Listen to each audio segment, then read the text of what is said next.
안녕하세요. 이혼하고 나서 더 대우받고 사는 30대 후반의 여자입니다. 남편은 다른 여자 만나느라 정신없더니 시댁 식구들까지 덩달아 그 인간 편만 들더라고요. 그런데 그런 인간이 이혼하고 나니까 연락을 더 자주 해요. 시부모도 우리 며느리 찾겠다고 애걸복걸이라니까요. 있을 때 잘하라는 말이 괜히 있는 게 아닌데 제가 얼마나 좋은 사람인 줄 모르고 저 하나 무너뜨리고 자기들끼리 더 잘 살 줄 알았겠죠. 바보 같은 사람들. 근데요, 인생이 그렇게 원하는 대로 잘 풀린대요. 결국 지들이 만들어 놓은 덫에 지들이 걸려 넘어지고 그때서야 저 없인 못 살겠다고 난리예요. 진짜 막장도 이런 막장이 없어요. 제가 어떤 일을 겪었는지 그리고 왜 지금 제가 이렇게 웃고 있는지 궁금하시죠? 재미있을 거예요. 저는 한평생 별탈 없이 살아왔어요. 결혼하고 나서도 한 5년 정도는 정말 아무 문제도 없었고요. 근데요, 인생에 고통 총량의 법칙이란 게 있다잖아요. 제 고통은 그때부터 한꺼번에 숨쉴 틈도 없이 몰아치더라고요. 저는 어릴 때부터 딱히 힘들다고 느낄 일 없이 살아왔어요. 굳이 힘들었던 시기를 꼽자면 재수했던 그때 정도? 1년 재수하고 대학 들어갔을 때 즐겁게 대학 생활을 누렸고요. 졸업 후에도 원하는 직장에 큰 어려움 없이 들어갔어요. 회사 일도 잘 맞아서 매일이 재밌었고요. 소개팅으로 남편을 만나는 것까지도 순탄했죠. 게다가 친정도 시댁도 둘 다 사업하는 집안이라 형편이 괜찮은 것도 좋았어요. 그런데 상견례 때 정말 깜짝 놀랐잖아요. 같은 업계에 있다 보니 양가 부모님들끼리 이미 알고 지내는 사이였던 거예요. 덕분에 분위기도 좋았고 그렇게 화기애애하게 결혼까지 잘 진행됐어요. 별다른 어려움 없이 결혼도 잘 했고요. 결혼 후에도 한동안은 정말 아무 문제 없이 평온하게 지냈어요. 특히 저희 부부는 아이 없이 살자는 생각이 잘 맞았고 말 그대로 딩크족으로 아이 없이 버는 만큼 즐기며 살았어요. 2달에 한 번씩 남편이랑 휴가 맞춰서 해외여행 다녔고요. 갖고 싶은 거 있으면 고민 없이 사고 먹고 싶은 거 마음껏 먹고 그런 삶이 정말 좋았어요. 시부모님도 친정부모님도 아이 낳으라는 말 한 적 없었고 시댁과 친정 모두 서로 간섭 없이 편안한 관계였어요. 그리고 저희 부모님은 제가 결혼한 후에 남은 여생은 필리핀에서 보내고 싶다 하셔서 이민 가셨는데요. 저희 아버지가 그쪽에서 일을 하시는데 매번 엄마가 거기로 여행 가는 걸 좋아했거든요. 덕분에 저희 부부는 진짜 자유롭게 둘만의 삶을 만끽하고 있었어요. 문제는 저희 부부가 직장 이동을 하고 나서부터 시작됐어요. 저는 대리에서 과장으로 승진을 했고 남편에게는 좋지 않은 일이 생겼어요. 자기야, 나 아무래도 회사 그만둬야 할 것 같아. 잠시 일 안 해도 괜찮을까? 잠시만. 그게 무슨 소리야? 당신 회사에서 무슨 일 있어? 왜 갑자기 무슨 일인데 그래?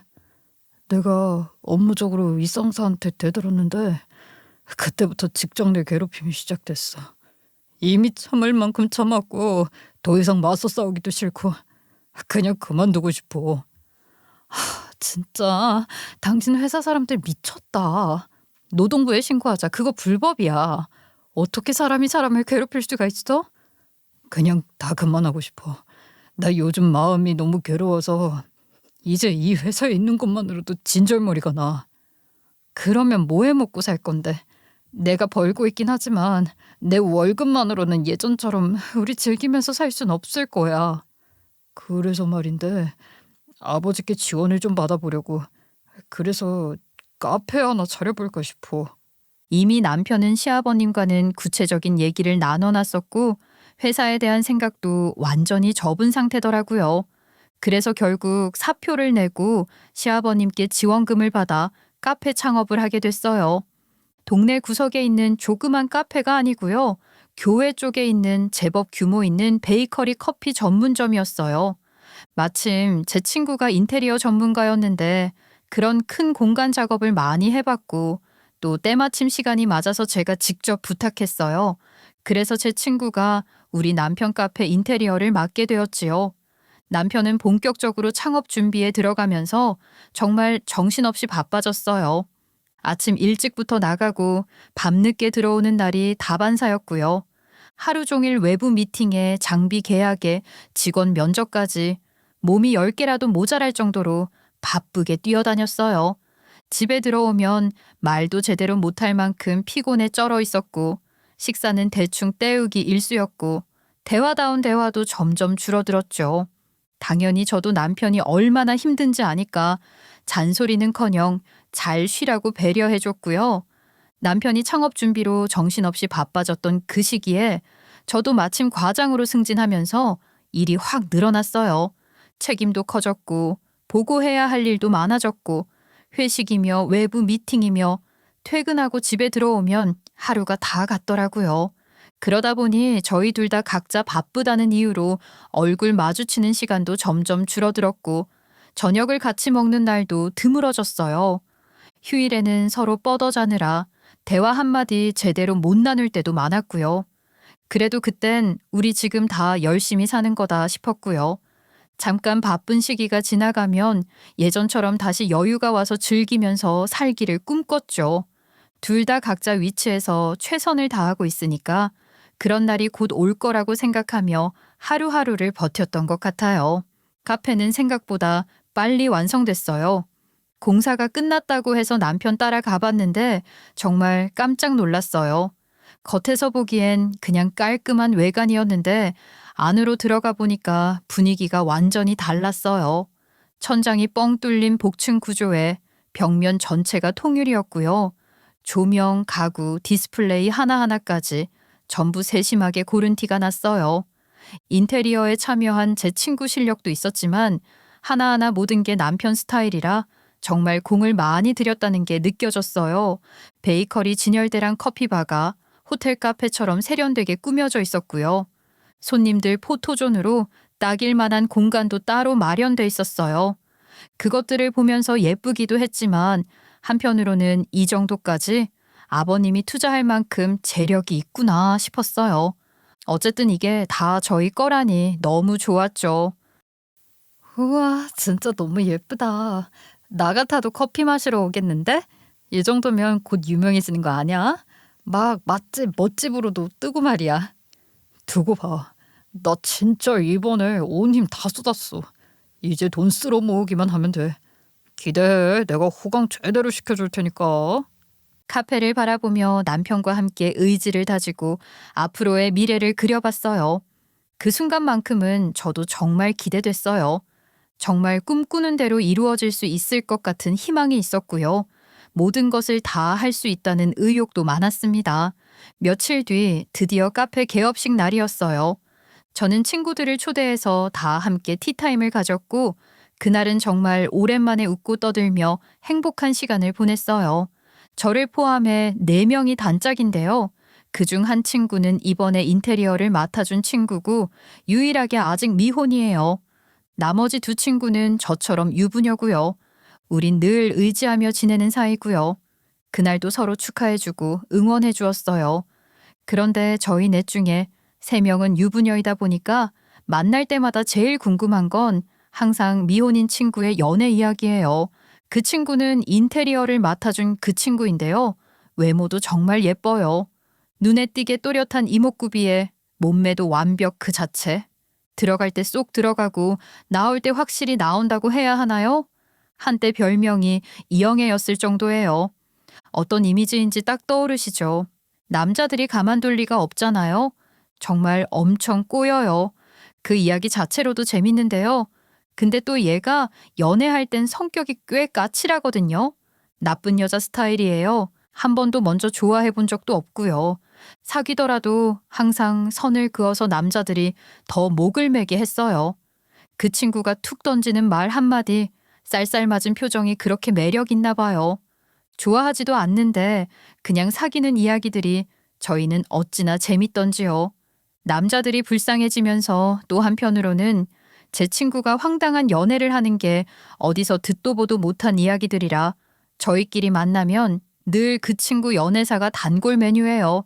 진짜 드라마보다 더 드라마 같고 어쩜 그렇게 스펙터클한지 몰라요. 미영아, 요즘은 남자친구 없어? 너 연애 얘기 듣고 싶어. 아줌마 되니까 남들 연애 얘기가 제일 재밌더라. 너도 그래? 나도. 드라마로 대리만족하는 건 이제 지쳤어. 생생한 연애담 좀 풀어봐라. 듣고 싶어 죽겠어. 있긴 있는데 아직은 사귀는 단계는 아니고 지금은 썸 타는 중이라 좀 더 두고 봐야 될 것 같아. 조금만 기다려. 그때 되면 내가 다 얘기해 줄게. 그때 마침 인테리어 친구에게 전화가 걸려왔어요. 그 친구가 핸드폰을 슬쩍 꺼내서 확인하는데 제가 무심코 화면을 봤다가 눈이 휘둥그레졌잖아요. 내 사랑, 그리고 하트라고 저장돼 있는 거예요. 아니, 이 정도면 거의 사귀는 거 아닌가요? 아직 썸이라고 해놓고 내 사랑이라니요.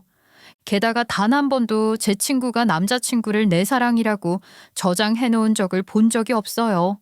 매번 남자들이 불쌍할 정도로 사귐에도 불구하고 밀쳐지고 까이고 그랬는데요. 내 사랑이라니요. 저는 그거 보는 순간 바로 이건 썸이 아니라 거의 사귀는 거라고 친구들한테 말했죠.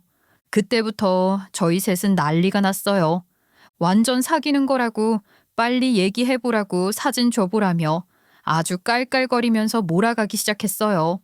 저희가 때마침 다 같이 있으니까 그 남자 불러보라고 여기로 오라고 막 부추겼는데요. 그 친구가 손사래를 치면서 쑥스러움 많고 낯도 가려서 이런데 잘 안 나온다며 막아주더라고요. 아무튼 친구들과 있으면 정말 재밌는 일이 많이 일어나고요. 저희 남편이 제 친구들이 갈 때 케이크 하나씩 포장을 해줘서 들려보냈어요. 제 친구들이 저보고 남편 잘 만났다고 부럽다고 하는데요. 그땐 정말 남부럽지 않더라고요. 정말 좋았습니다.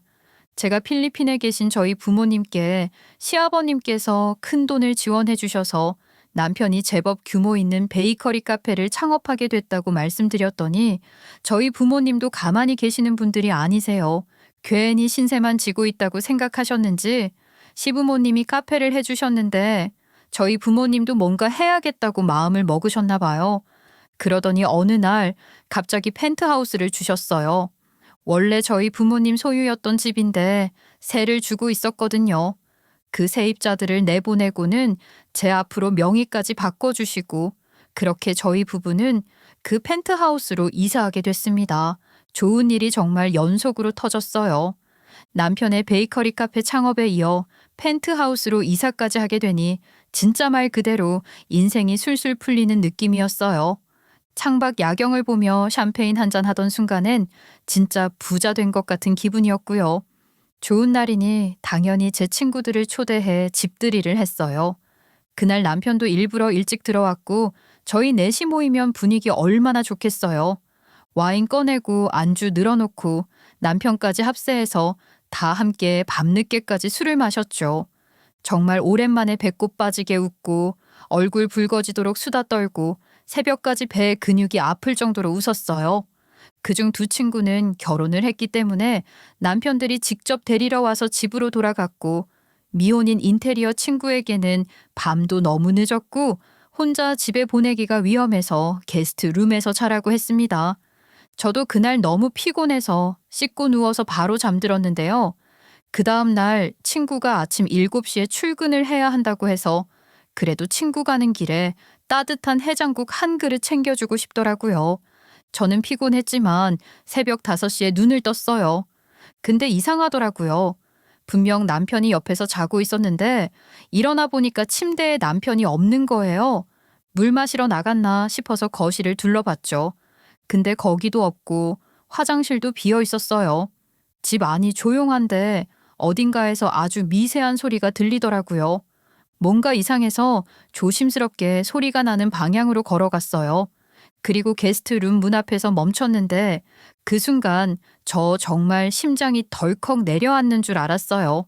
문이 살짝 열려 있었고 그 안에서 상상조차 하고 싶지 않았던 광경이 펼쳐져 있었어요. 문도 잠그지 않고 남편과 제 친구가 그 짓을 하고 있더라고요. 둘이 바람이 났던 거였어요. 지금 생각하면 제가 미친년이었죠. 예쁘고 능력 있고 미혼인 제 친구를 남편한테 떠넘긴 거나 다름없는 거잖아요. 모든 남자들이 제 친구를 좋아하는데 제가 제 남편을 너무 믿었나 봐요.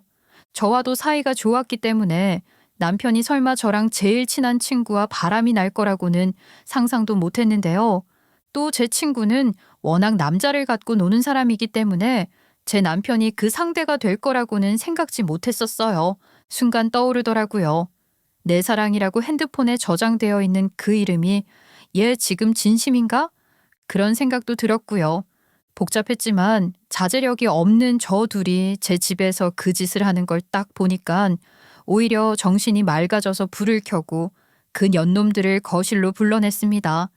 두 사람은 옷을 주섬주섬 입고 나오더니 제 앞에 무릎을 꿇었어요. 아, 정말 미안해. 내가 입이 10개라도 할 말이 없어. 술에 취해서 자제력을 잃었어. 미안해. 미안해, 자기야. 나도 모르게 이렇게 돼버렸어. 정말 미안해. 나 원래 안 그러는 거 알잖아. 어? 이게 미안하다고 해결될 일이 아니야. 둘 다 핸드폰 불러서 줘. 수작 부리지 말고 얼른 내놔. 저는 그 자리에서 그 둘이 주고받았던 문자들, 둘이 찍어놨던 사진들이 있는지 확인했는데 남편 폰에는 없는데 친구 폰에는 있더라고요. 그래서 전부 제 폰으로 전송했어요. 그리고 일단 그년을 조용히 내보냈습니다. 말 섞을 필요도 없다고 판단했거든요. 그 다음 남편 노트북을 켜서 카드 내역을 확인했어요. 술값, 꽃집, 모텔, 고급 레스토랑, 흔적이 줄줄이 나왔죠. 남편 차도 확인해봤습니다. 저희는 차를 각자 따로 써서 평소엔 신경도 안 썼는데 내비게이션에 최근 목적지를 보니 친구네 주소가 줄줄이 찍혀 있더라고요. 그것도 전부 수집해뒀습니다. 이걸 토대로 그 년놈들이 말하는 술김에 저지른 실수라는 말은 새빨간 거짓말이라는 걸 확신했어요. 이미 오래전부터 둘은 계획적으로 바람을 피워오고 있었던 겁니다. 그 다음부터는 이걸 어떻게 끝낼까 고민이 시작됐죠. 그런데 남편이 또다시 제 앞에 무릎을 꿇었습니다. 미안해. 그냥 바람이야. 사랑 같은 거 아니야. 그냥 신선한 맛에 끌렸어. 자기도 바빠지고 그래서 나도 모르게 그렇게 된 거야. 아, 그리고 미경 씨가 자꾸 꼬시잖아. 밥 먹고 가라, 뭐 술 한 잔 사주라 이러면서. 그러다가 그렇게 된 거야. 참 비겁하다. 네가 이렇게 비겁한 사람이란 걸 미영이도 알까? 같이 바람 피워놓고 어디서 여자 탓을 해. 그 입 좀 닫아라. 한 번만 봐줘. 진짜 실수였어. 지금에서야 내가 얼마나 한심한지 알겠어. 다시는 이런 짓 안 할게. 정말이야. 이번이 마지막이야. 부탁이야. 한 번만 봐줘. 그 후로 남편은 매일 무릎 꿇고 빌었어요. 퇴근도 일찍 하고 괜히 선물 사오고 제가 좋아하는 빵이나 간식류들을 계속 사오고 제 눈치를 엄청 보더라고요. 며칠 후 남편은 확실히 정리했다고 말했어요. 하지만 저는 그동안의 스트레스 때문인지 회사에서 위궤양으로 피를 토하고 쓰러졌고 남편에게 연락이 갔죠. 그 소식은 곧 시부모님께도 전해졌고 때마침 병문안 차 오셨던 시부모님이 먼저 병원으로 달려오셨습니다. 정신을 차리니 시부모님이 제 곁에 계셨고 회사 일로 스트레스 받은 거냐고 물으시길래 그 자리에서 남편의 만행을 모두 말씀드렸어요.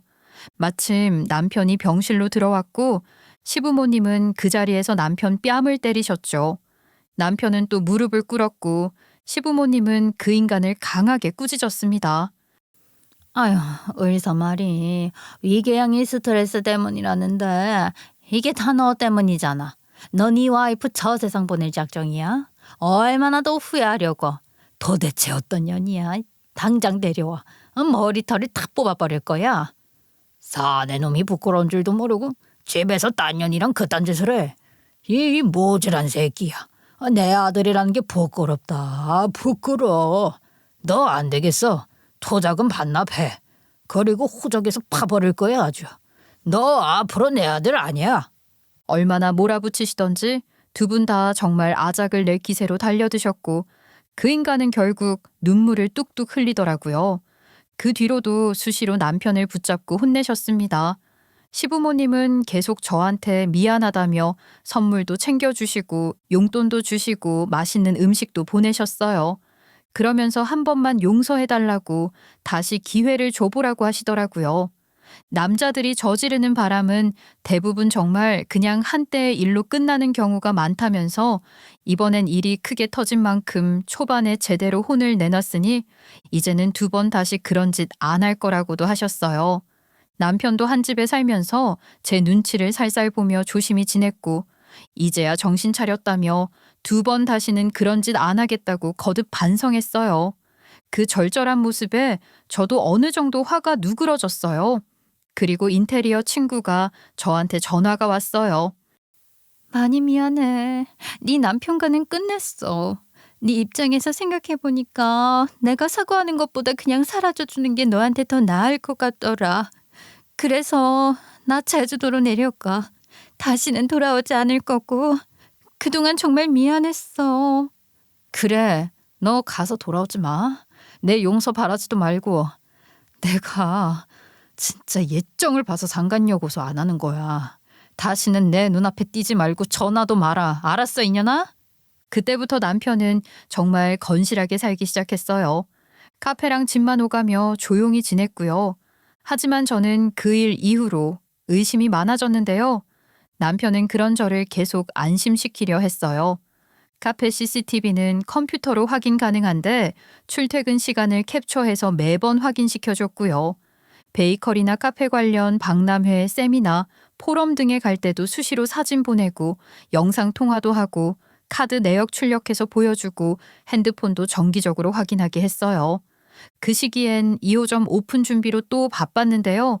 제가 그년하고 다시 연락만 해보라고 가만 안 둔다고 하니 그럴 생각 없었다면서 이미 인테리어 전문가를 새로 구했고 그 사람을 직접 저희 집까지 데려와 저를 안심시키더라고요. 그렇게 남편은 진짜 저만의 사람이 되어갔습니다. 그런데 이상하게도 그때부터 제 시집살이가 시작됐어요. 원래 명절에는 저희 부부 늘 여행을 갔거든요. 그런데 남편과 사이가 예전만 못해서 이번 명절엔 그냥 조용히 집에서 쉬려고 했어요. 저도 직장인인데 쉬고 싶잖아요.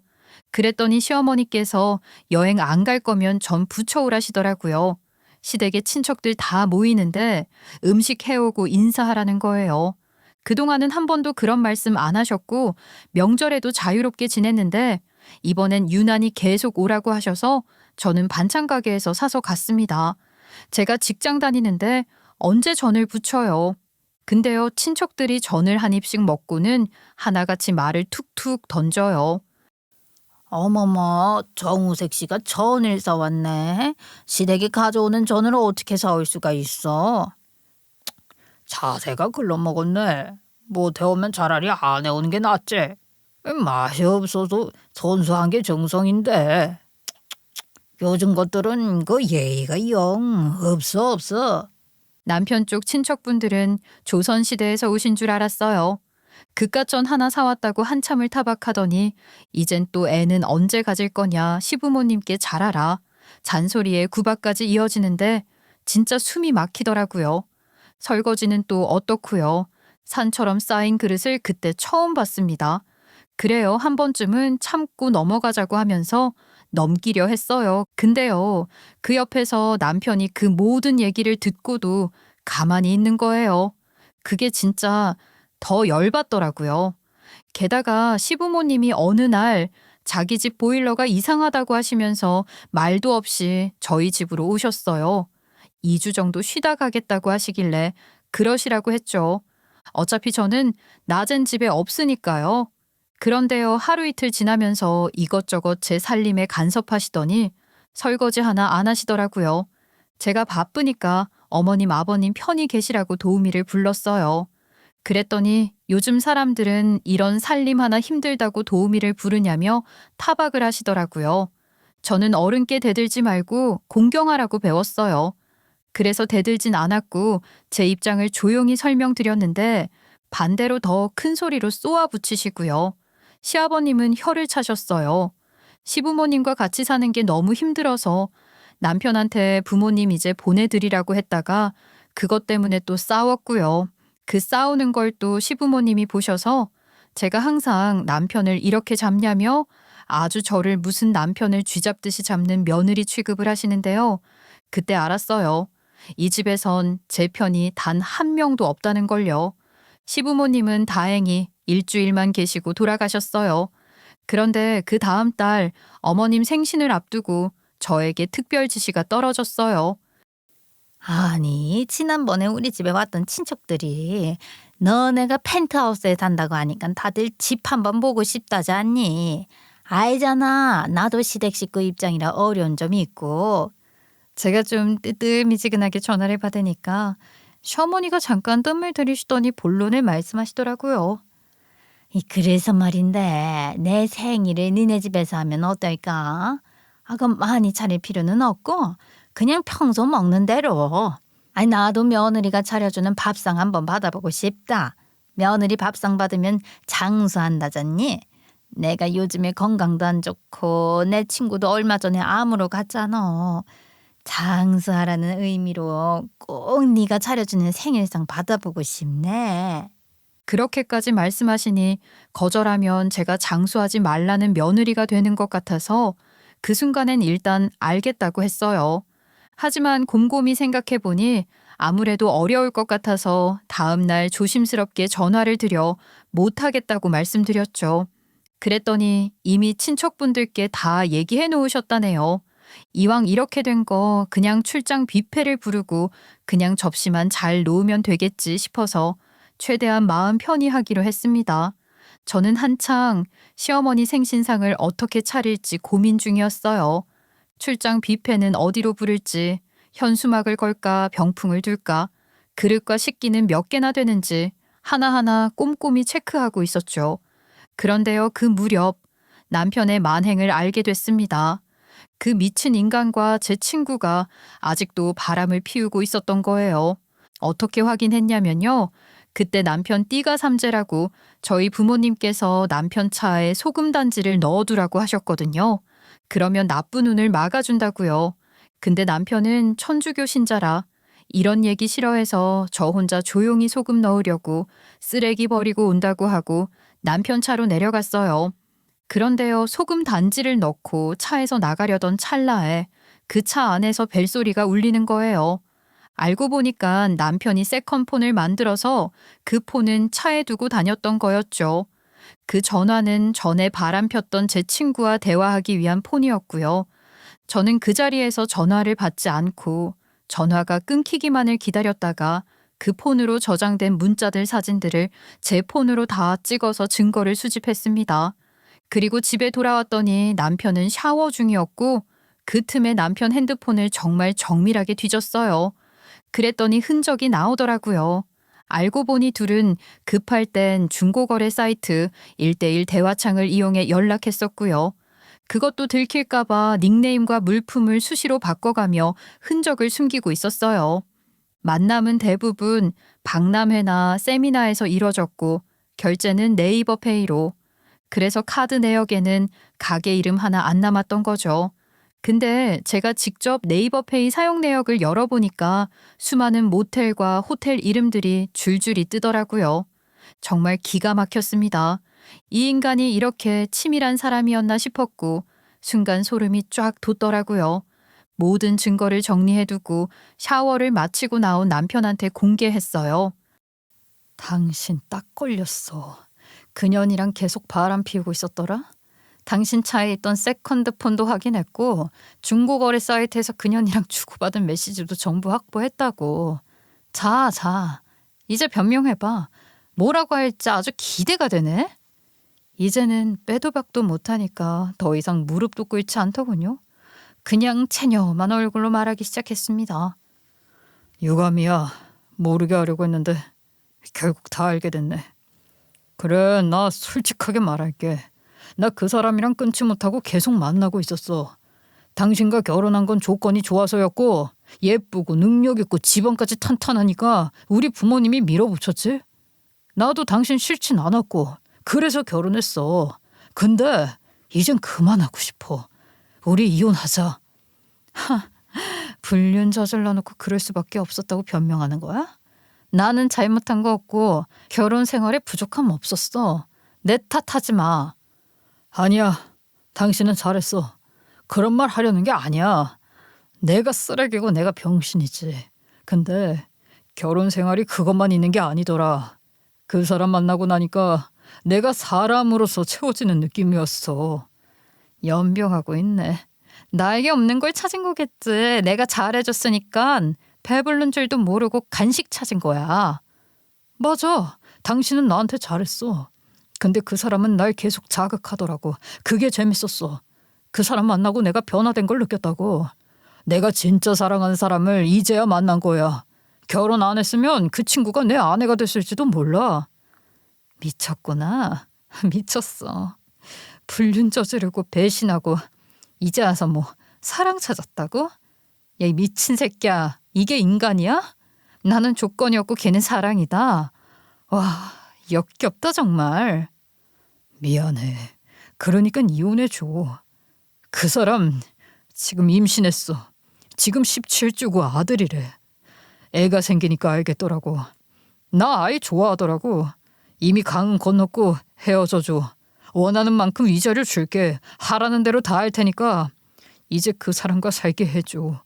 생각 정리되면 연락 줘. 그리고는 진짜로 짐을 싸서 나가더라고요. 그 모습을 보는데 눈물조차 안 났어요. 울면 제가 지는 거잖아요. 저딴 새끼 때문에 제가 왜 울어요. 더 정신을 차리고 앞으로 뭘 해야 하는지에 대해 생각했어요.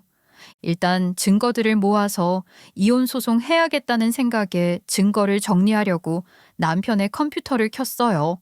자동 카카오톡이 로그인 되어 열리길래 혹시 놓친 증거가 있을까 싶어 대화창 하나하나를 차분히 열어보기 시작했죠.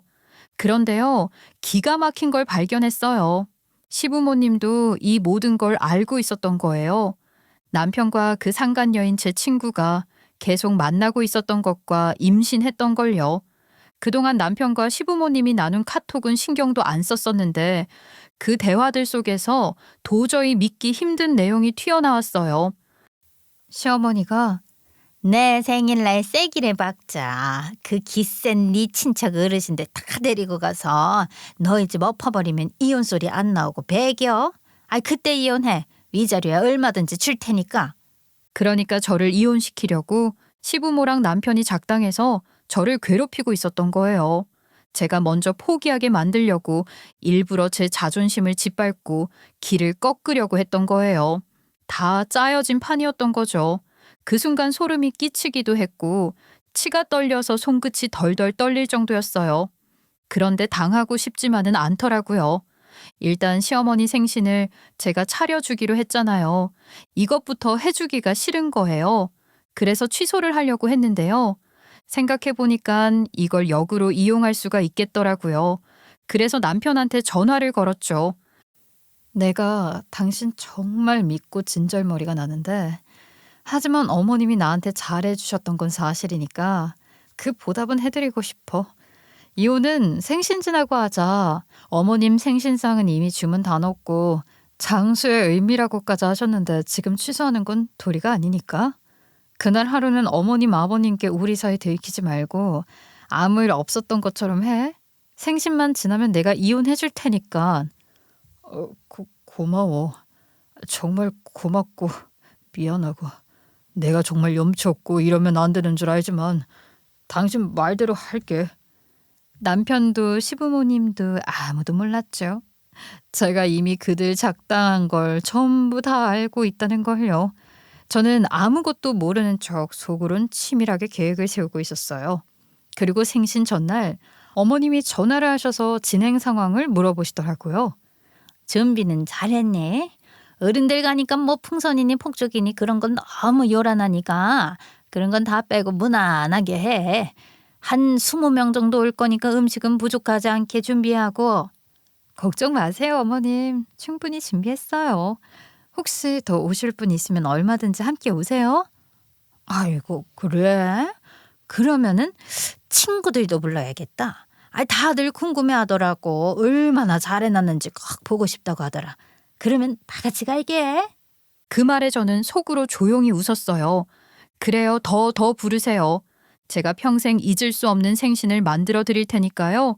그리고 드디어 생신 당일이 되었고요.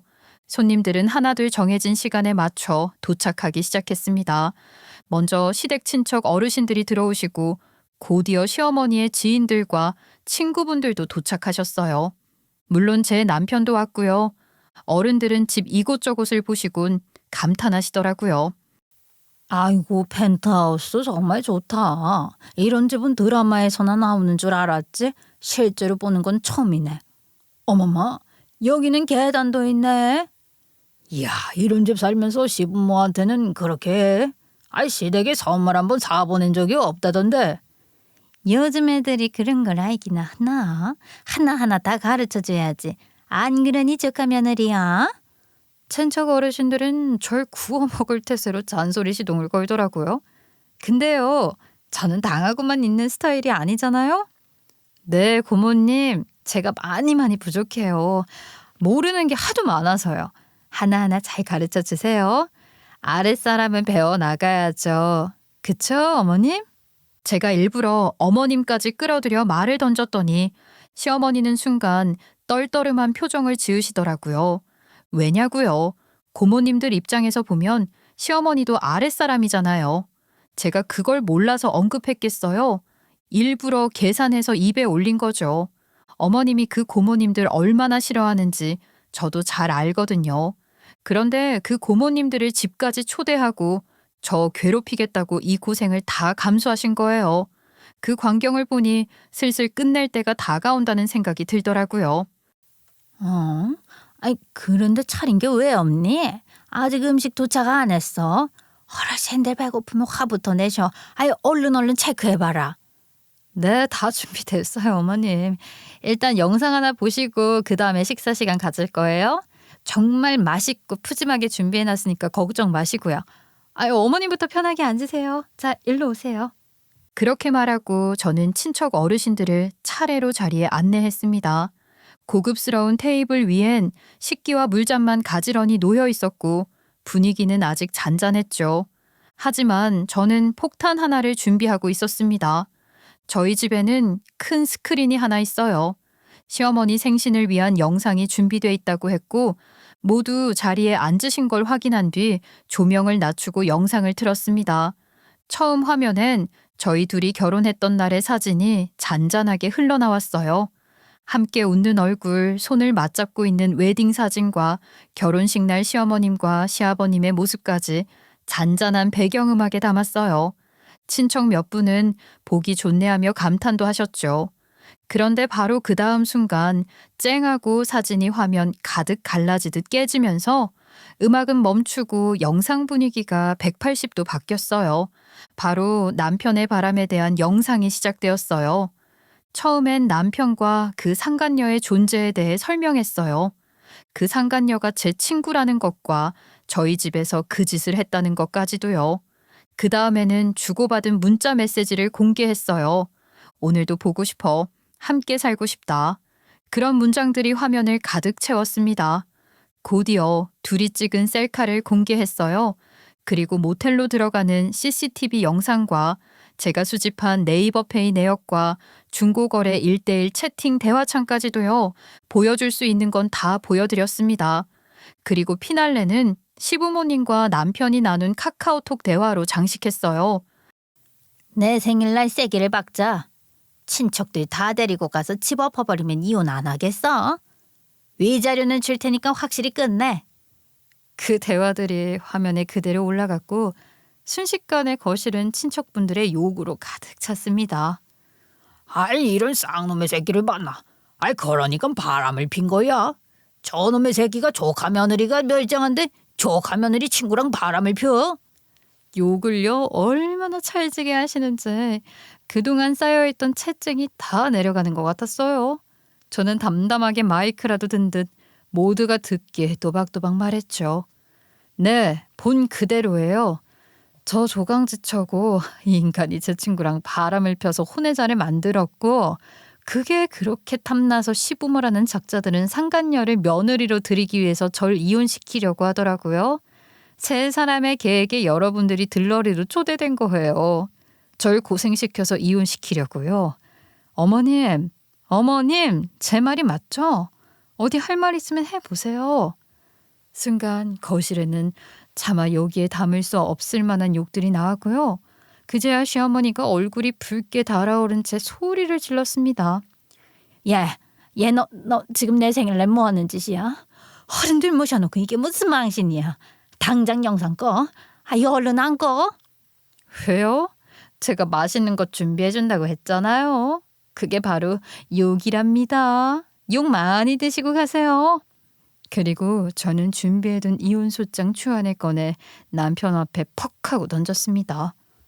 이혼은 소송으로 진행할 거니까 각오하시고요. 그리고 당신 뭔가 착각하고 있는 것 같은데, 아니 내가 이혼 안 해주면 넌 평생 이혼 못해. 그러면 그 애 새끼 네 새끼를 호적에 못 올린다고. 위자료 청구할 거고 그 미친년한테도 상간녀 소송할 거니까 지금부터 니네는 입 닥치고 당하기만 해. 어딜 조강지처를 벌여? 그때부터 거실은 마치 옛날 안방 회의처럼 시댁 친척 어르신들의 조선시대 토론회가 열렸습니다. 그거는 조카 며느리 말이 맞지. 아니 어디 조강지처를 버려? 이거는 분명히 올케 생각일 거야. 올케가 그렇게 하라고 한 거지. 아이고 그거는 그렇지. 조강지쳐 버리면 천벌 받아.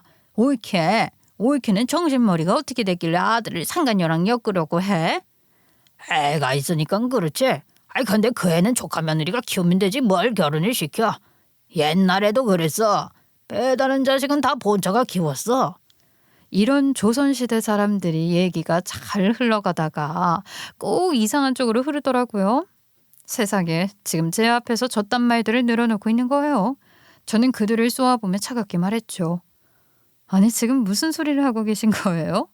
제가 지금 여러분들한테 그딴 헛소리 들으려고 이 자리를 만든 줄 아세요? 그런 개 풀 뜯어먹는 소리 저 인간들 집에 가서 마음껏 하세요. 다 나가세요. 다 나가라고요 당장. 그렇게 저는 손님들을 모조리 내쫓았습니다. 저는 바로 이미 진행 중이던 이혼 소송과 상간녀 소송의 증거 자료를 추가 제출했습니다. 결정적인 영상과 문자, 사진, 대화 기록까지 빠짐없이 정리해서 법원에 제출했죠. 사실 소송은 이미 시작된 상태였어요. 근데 제가 터트린 그 생일 파티 사건 이후로 모든 게 속도전이 되더라고요. 남편 쪽도 상간녀 쪽도 더는 발뺌이 어려웠으니까요. 그래서였을까요? 사람들이 말하던 그 힘들다던 이혼 소송을 시간 오래 걸린다는 상간녀 소송을 2달 만에 끝날 수 있었어요. 그 모든 건 다 제 뜻대로 해결됐고요. 위자료 받고 저는 잘 살고 있었어요. 평소대로 회사 다니고요. 남편 없어도 전 충분히 행복했어요. 친구들과 재밌는 일 같이 하면서 시간을 보냈고요. 자기 개발에도 박차를 가했죠. 변함없이 저는 저답게 살고 있었습니다. 그러다 건너 친구들 통해 걔네, 그러니까 제 전남편과 제 친구였던 상간녀 소식이 들려왔어요. 결혼은 하지 않았는데요. 함께 살고 출산도 앞두고 있대요. 전속으로 그래, 더러운 연놈들끼리 잘 살 거라 하고 관심을 끊었거든요. 이미 제 인생에서 지워진 인간들이니까요. 그런데요, 정말 하늘은 있나 봐요. 상간녀가 출산을 앞두고 막달의 태아가 사산되었다고 해요. 아기에겐 죄가 없지만 제 눈에서 그렇게 피눈물 나게 한 사람들에겐 그 눈물 돌려받을 일도 있어야 하지 않겠어요? 그 년놈들이 남의 눈에 피눈물 내고 행복하게 아이 낳고 잘 살려고 했다는 것이 좀 웃겼거든요. 이제 지들 눈에도 피눈물 나니깐 조금이라도 알 수 있을 거라 생각해요. 누군가의 삶을 함부로 짓밟은 죄가 얼마나 깊은 건지요? 그리고요. 웃긴 건 그 일을 겪고 나서 걔네도 결국 갈라섰대요. 대판 싸우고 전 남편은 또다시 위자료 물어주고 끝났대요. 그러게 남의 눈에 피눈물 나게 했으면 본인들도 똑같이 당해봐야죠. 그런데요. 전 남편의 불행한 결말은 거기서 끝이 아니었어요. 그 인간의 더러운 과거가 다시 고개를 들더라고요. 전 남편이 저와 함께 살았을 때 회사에서 상사한테 대들어서 따돌림 당했다고 했잖아요. 그래서 너무 힘들어서 직장을 그만두겠다고요. 근데 알고 보니 그건 다 거짓이었어요. 진짜 이유는 따로 있었더라고요. 전 남편과 친하게 지내던 동기가 전화 와서 알려줬는데요. 알고 보니 그 인간이 회사 여직원한테 성추행을 했대요. 얼마나 찝쩍거렸는지 그때 그 여직원이 고소한다는 걸 하도 그 인간이 빌고 또 빌어서 넘어가 줬었대요. 그런데 그 인간이 저와 이혼을 했고 심지어 그 상간녀랑도 깨졌다는 소문까지 듣고 아무래도 질 낮은 사람이라는 생각에 자신도 죗값을 치르게 하고 싶어서 뒤늦게 고소를 하게 되었다고 합니다. 이미 예전부터 준비를 해뒀더라고요. 회사 내부 CCTV 영상을 따로 저장해놨고 남편이 보냈던 성희롱성 문자들까지 몽땅 캡처해서 보관하고 있었던 거예요. 내용이 어땠냐고요? 아이, 오늘은 왜 그렇게 치마가 짧아? 새하얀 피부를 쓰다듬어주고 싶다. 단둘이 만나면 잘해주겠다. 보는 제가 얼굴이 다 화끈거릴 정도의 적나라한 메시지들이었죠. 그게 수개월간 쌓여 있었고 업무 시간 중에 몰래 따라다니며 신체적 접촉까지 한 CCTV 기록까지 덧붙여졌으니 그 인간은 변명 한마디도 못하고 그대로 엮인 거예요. 결국 회사에도 성추행 가해자로 낙인 찍혔고요. 생각해보니 이 인간의 인생이 웃기더라고요. 여자만 얽히면 무조건 위자료 물어주는 인생이잖아요. 저한테 위자료, 그 상간녀랑도 위자료, 성희롱 피해자한테도 위자료를 줬고요. 어디 그뿐인가요? 명예까지 바닥에 처박히고 결국 회사를 그만뒀다고 합니다. 제가 무너지던 그 시절 그 인간은 웃고 있었지만 이젠 거꾸로 됐죠. 그제서야 똑똑히 알겠더라고요. 진짜 끝은 늘 정직하고 묵묵히 살아온 쪽이 웃는다는 걸요. 그런데요, 진짜 어이없는 일이 벌어진 거 아세요? 그 인간 그렇게 망가지고 그 여자랑도 깨지고 동네에서 카페 사장이 와이프 친구랑 바람나서 이혼했고 그 상간녀랑도 헤어졌다고 소문이 쫙 났대요. 게다가 회사 다닐 땐 여직원 성추행까지 했으니 카페에 여자 손님들이 대부분인데 가겠어요? 요즘 인성이 더러운 사장은 사람들이 혼쭐 내주잖아요. 사람들이 그런 곳은 팔아주지 말라고 해서 매출이 반에 반토막이 났다고 해요. 완전 전 남편은 인생 바닥 찍은 거였죠. 그런데 어느 날 그 집 부모, 그러니까 전 시부모님이 저한테 다시 연락을 해오는 거예요. 제가 이혼하고 그 집구석과 관련된 전화번호는 다 지웠거든요. 처음엔 모르는 번호라 그냥 넘기려다가 왠지 느낌이 쎄해서 받았는데 익숙한 목소리가 아주 조심스럽게 들리더라고요. 그러고는 아주 애절하게 말하더군요. 정우가 네가 아니면 안 되겠대. 진짜로 사람 만들어준 건 너 하나였다고 많이 후회하고 있더라.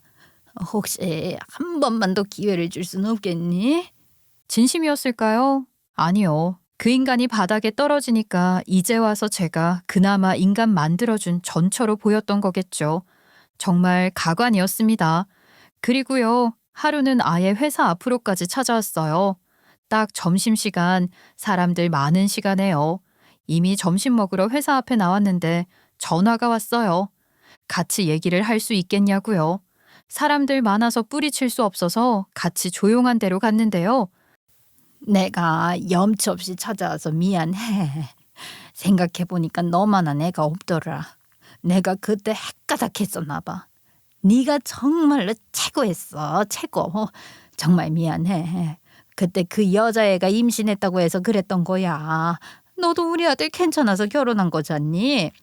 그 말이 끝나기도 전에 저는 단호하게 끊었습니다. 아니요, 됐어요. 그런 말 듣고 싶지도 않아요. 지금 제 위장이 뒤집혀서 점심을 먹지도 않았는데 올라올 것 같거든요. 그러니까 그만하세요. 정말 역겨워요. 전 바로 일어나서 나왔고요. 그날 이후로 그 집안에서 오는 전화는 전부 수신 차단시켰습니다. 그랬더니요, 이젠 예전 시아버지까지 연락을 해오더라고요. 부모들이 도대체 왜 그러는 걸까요? 근데요, 알고 보니까 그 속셈이 따로 있었어요. 저희 부모님이 필리핀에서 사업을 하시잖아요. 예전 시아버지 사업을 넓힐 생각인지 사업적인 도움이라도 받을 수 있을까 싶어서 저한테 알랑방귀를 아주 진하게 끼는 겁니다. 정말 가관이죠. 이제 와서 제 손을 잡고 싶다? 웃기고 있네요. 솔직히 말해서요. 저만한 와이프 없죠. 이제 그 인간 데려갈 여자가 세상에 어디 있겠어요. 이혼 소송 전력에 상간녀와의 혼외자, 심지어 직장 내 성희롱 사건까지 있는 인간 말종인데요. 어디서 그런 쓰레기를 새 장가 보내겠어요. 그나마 사람 만들어준 게 저였다는 걸 그 집안도 이제야 깨달은 거겠죠. 어느 순간부터는 전 남편 그 인간도 슬슬 저한테 다시 접근하더라고요. 술 마시고 전화하고 저희 집으로 선물 보내고 회사로 꽃다발까지 보내서 제가 돌려보낸 적도 있었어요. 정말이지 제가 이러면 다시 돌아갈 줄 아나 봐요? 아이, 꽃다발을 왜 돌려보냈어? 당신 장미꽃 좋아하잖아. 일부러 구하기 어려운 색깔 있어서 보낸 건데 나는 미워해도 가지고는 있지. 미쳤니? 내가 당신이 주는 꽃을 왜 받아? 아, 왜 그년한테나 주지 왜 나한테 이래? 나 당신이랑 다시 잘해보고 싶어. 내가 자극적인 맛에 미쳐가지고 그때 제정신이 아니었어. 밥으로 치면 당신은 백반이고 걔는 막 마라탕 같은 라면이야. 아이, 근데 어떻게 라면만 먹고 살아? 내가 그때 생각을 잘못했었어. 이 인간 어떻게 이런 말을 하는지요. 계속 전화 와서 자꾸 끔찍한 기억을 떠오르게 하는데 전혀 마주하고 싶은 생각도 없고요. 그냥 안 보고 살고 싶었는데요. 생각해보니까 밀어내고 싫다고 하기보다는 제가 그동안 당했던 걸 이걸 역으로 이용해서 갚아줄 수 있겠더라고요. 제가 당한 게 한두 개가 아닌데 갚아줘야죠. 그래서요. 저도 한번 갖고 놀아보기로 했어요. 친구들과 만나고 있을 때 일부러 불러서 술값 계산하게 했어요. 왜요? 돈 부심을 그렇게 부렸잖아요. 어디 위자료를 마음껏 준다고 해요? 그러지도 못했거든요. 전 돈보단 모욕과 멸시받게 하고 싶었거든요. 그 인간 오면 제 친구들은 와인 하나씩 더 추가해서 집에 들고 가요. 제가 그러라고 했어요. 가진 게 돈밖에 없는 인간인데 그거라도 하라고 하게요. 그리고요, 남는 게 시간인 사람한테 시간도 허비하게 했어요. 제가 바빠서 자동차 검사 받으러 갈 시간이 없었던 적이 있었는데 그 인간한테 대신 가라고 했어요. 아주 알아서 척척 잘 해가지고 오더라고요. 그 정도는 해야 제가 그나마 제 화가 누그러지더라고요. 이거 해오라 하면 해오고 저거 해오라 하면 뒤도 안 보고 해오고요. 1년째 제가 갖고 노는 중이에요. 아직도 자기가 언젠가 저랑 다시 될 수 있을 거라고 착각하나 본데 글쎄요, 전 진짜 갖고 노는 거거든요. 이 재미가 얼마나 갈지는 두고 봐야죠.